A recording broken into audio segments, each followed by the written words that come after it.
Hello friends, welcome back to asset builder YouTube channel. और आज की इस वीडियो में हम बात करने वाले हैं यस बैंक के बारे में। तो यहाँ पे यस बैंक का शेयर बहुत ही ज़्यादा बढ़ गया है, तो काफ़ी सारे लोग इसके बारे में डिस्कस कर रहे हो और सोच रहे हैं कि यहाँ से बहुत ज़्यादा ऊपर जा सकते। तो एक बार हम इसका डिटेल में एनालिसिस कर लेते हैं और इसके साथ साथ यस बैंक जैसी दूसरी सेम फाइनेंशियल कंडीशन वाली फेडरल बैंक के बारे में भी डिस्कस करें और ये दोनों का कंपेरिजन करके देखेंगे क्या ये दोनों में से कौन सी बैंक की कंडीशन सही है और कितना इसका शेयर प्राइस जा सकता है। तो ये वीडियो ओनली एजुकेशनल पर्पज के लिए, यहाँ पे बाय एंड सेल का कोई भी रिकमेंडेशन नहीं है। तो यहाँ पे सिर्फ आप लर्निंग लीजिए और उसके बेस पे आप अपना इन्वेस्टिंग कीजिए। तो सबसे पहले तो हम दोनों कंपनी के फाइनेंशियल्स देख लेते हैं। तो यहाँ पे फेडरल बैंक आप देखिए तो 35,000 करोड़ का मार्केट कैप है और जो यस बैंक है उसका मार्केट कैप अभी हो गया है 90,000 करोड़ रुपीज़ का। तो यहाँ पे ये दोनों के मार्केट कैप में तो बहुत ही ज़्यादा डिफरेंस है, लेकिन अगर हम फाइनेंशियल देखें जैसे डेट, तो यहाँ पे 2,38,000 करोड़ का डेट है और यस बैंक के पास 2,95,000 करोड़ का डेट है।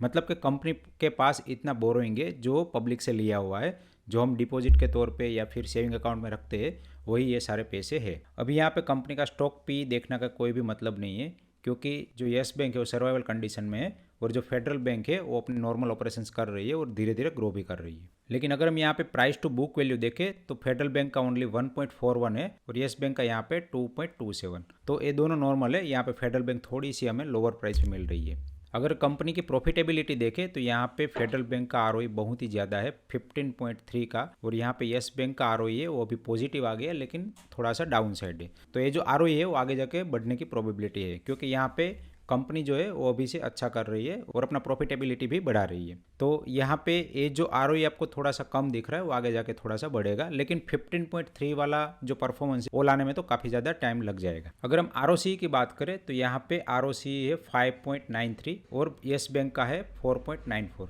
तो ये लगभग सिमिलर है, ये फेडरल बैंक का ज़्यादा है। लेकिन यस बैंक भी अभी यहाँ पे अच्छी कंडीशन में आ जाएगी, तो अपने जो भी कस्टमर है वहाँ पे उसको नेगोशिएबल प्राइस पे वो लोन दे सकती है और जो उसको डिपॉजिट लेनी है वो भी नेगोशिएबल प्राइस पे ले सकते। तो यहाँ पे ऑब्वियसली नेट इंटरेस्ट मार्जिन बढ़ेगा, तो ये जो आरओसी है वो भी थोड़ा सा इंक्रीज हो सकता है। तो ये कंपनी की बेसिक फाइनेंशियल कंडीशन हो गई। हम थोड़ा सा अब डीप डाउन करते हैं। अब हम यहाँ पे सबसे पहले क्वार्टरली प्रॉफिट देख लेते हैं। तो यस बैंक का जो क्वार्टरली प्रॉफिट है वो 243 करोड़ है लास्ट क्वार्टर का, जो भी दिसंबर क्वार्टर के रिजल्ट आए उस हिसाब से। और फेडरल बैंक का अगर हम देखें तो फेडरल बैंक का क्वार्टरली जो रिजल्ट है उस हिसाब से उसका लास्ट क्वार्टर का रिजल्ट है 1,000 करोड़। मतलब यस बैंक से 4 गुना ज़्यादा प्रॉफिटेबिलिटी है। और अगर हम मार्केट कैप देखें तो मार्केट कैप में यस बैंक से लगभग 3 टाइम इसका मार्केट कैप है। ठीक है, अगर हम ईयर ऑन ईयर प्रॉफिटेबिलिटी की बात करें तो यहाँ पे लगभग 4,000 करोड़ का प्रॉफिट है फेडरल बैंक का, और यस बैंक की बात करें तो 1,000 करोड़ का यहाँ पे प्रॉफिट है। अगर सामने हम रेवेन्यू देखें तो यहाँ पे यस बैंक का रेवेन्यू जो है 26,000 करोड़ का है और फेडरल बैंक का रेवेन्यू है 22,000 करोड़ का है। तो मतलब में दोनों ने सेम जैसे ही लोन दी है, लेकिन क्योंकि cost of capital yes bank का ज़्यादा होगा और सामने जो लोन दी वो भी थोड़ी सी नेगोशिएबल प्राइस पे दी होगी, तो इसीलिए यहाँ पे नेट इंटरेस्ट मार्जिन कम हो जाता है। साथ में जो भी कंपनी का एनपीए था वो कम करने के लिए जो भी राइट ऑफ कर रहे थे, तो उसकी वजह से भी कंपनी का प्रॉफिट कम हो रहा होगा। तो हो सकता है कि आने वाले 2-3 क्वार्टर में जो यस बैंक है उसका जो भी प्रॉफिटेबिलिटी है वो फेडरल बैंक की तरह हो जाए। लेकिन यहाँ पे सबसे बड़ा जो डिफरेंस है वो है मार्केट कैप में। तो यहाँ पे मार्केट कैप देखिए आप, फेडरल बैंक का मार्केट कैप है 35,000 करोड़ का और यस बैंक का मार्केट कैप है 90,000 करोड़ का।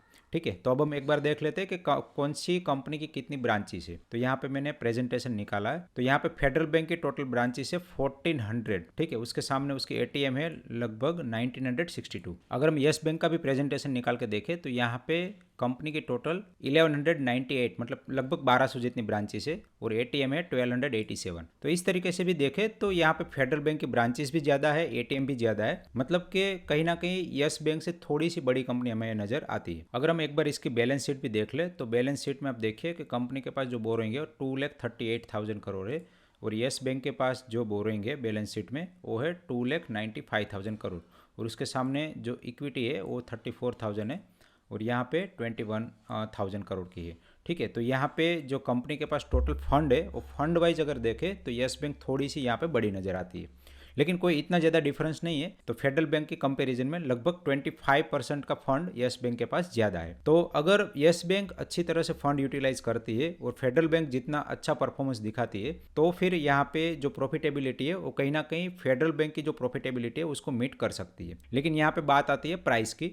तो प्राइस वाइज अभी भी फेडरल बैंक जो है वो यस बैंक से काफ़ी सस्ता है। तो यहाँ पे ऑब्वियसली एक सवाल आता है कि यस बैंक की प्राइस जो है वो इतनी ज़्यादा नीचे चल रही है, फिर भी वैल्यूएशन वाइज फेडरल बैंक से आगे क्यों है। तो इसके रिगार्डिंग मैंने एक वीडियो बनाया था लगभग 2 ईयर बैक। तो 2 ईयर बैक जो वीडियो बनाया था तो उसमें जो टाइटल था वो ये था कि will Yes Bank share price go up to 100 rupees. तो ये वीडियो मैंने लगभग एफपीओ जब आया था 12 रुपये की प्राइस पे तभी बनाया था, और वहाँ पे हमने डिटेल में डिस्कशन किया था कि आने वाले 2-3 साल में कंपनी की शेयर प्राइस कितनी जा सकती है अगर वो अपना सेम परफॉर्मेंस अगर वापस से दिखाती है। तो एक बार हम 1 मिनट का पोर्शन देख लेते हैं, उसके बाद वीडियो में आगे बढ़ते हैं। स्केप के अंदर आती है तो यहाँ पे मैंने शेयर कैपिटल ले लिया था, नंबर ऑफ शेयर लिए थे, फेस वैल्यू लिया था और मार्केट कैप लिया था।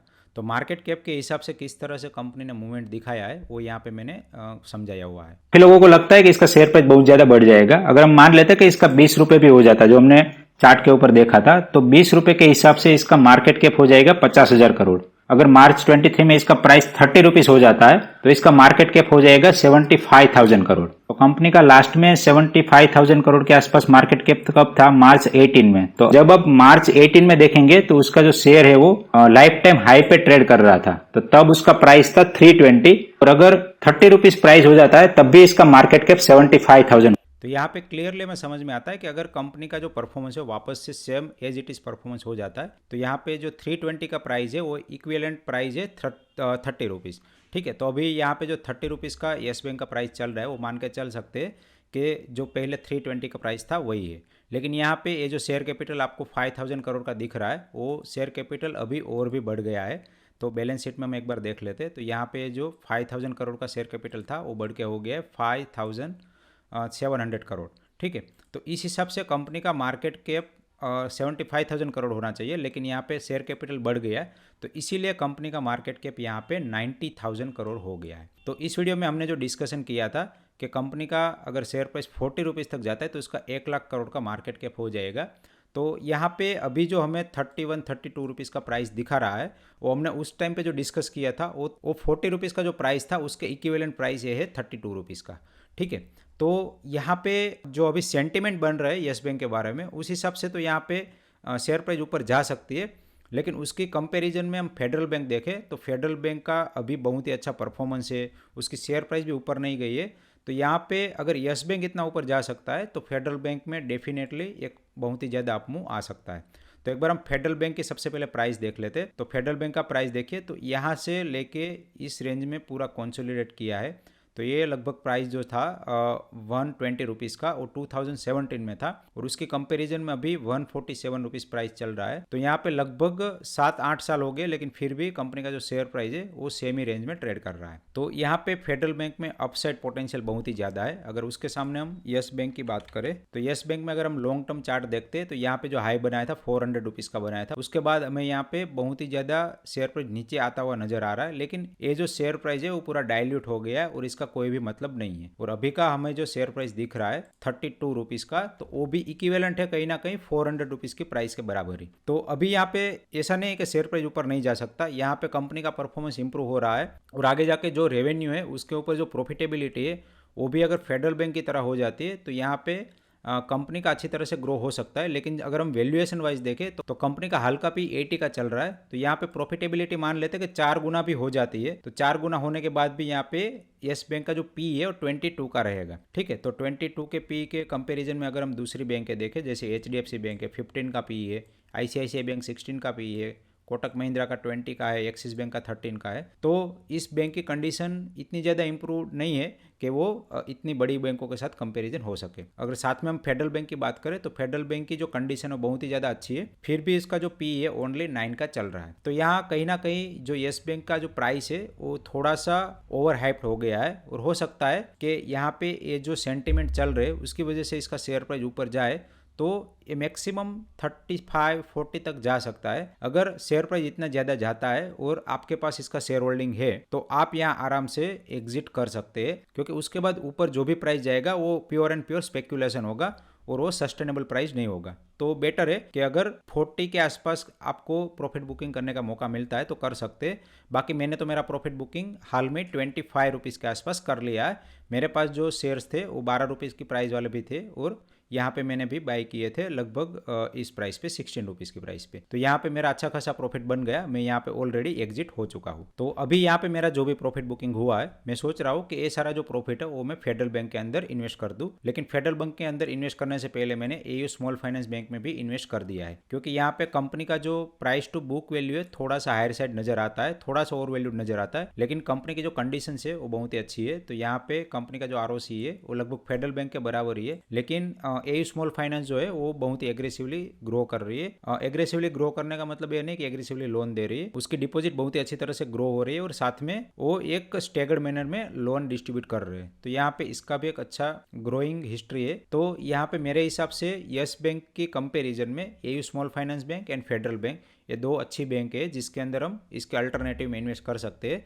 तो यहाँ पे ये मेरा कोई रिकमेंडेशन नहीं है, मैं जिस तरह से सोच रहा हूँ मतलब कि यस बैंक से पैसे निकाल के फिर फेडरल बैंक या ये स्मॉल फाइनेंस में पैसे डाले तो वो किस तरह से मूव किया उसी के रिलेटेड मैं यहाँ पे इन्फॉर्मेशन दे रहा हूँ। तो आशा करता हूँ कि पूरा वीडियो आपको पसंद आया होगा। अगर वीडियो पसंद आए तो प्लीज़ वीडियो को लाइक करिए एंड चैनल को सब्सक्राइब करिए। एंड लास्ट में इस वीडियो को एंड तक देखने के लिए आप सभी का दिल से धन्यवाद।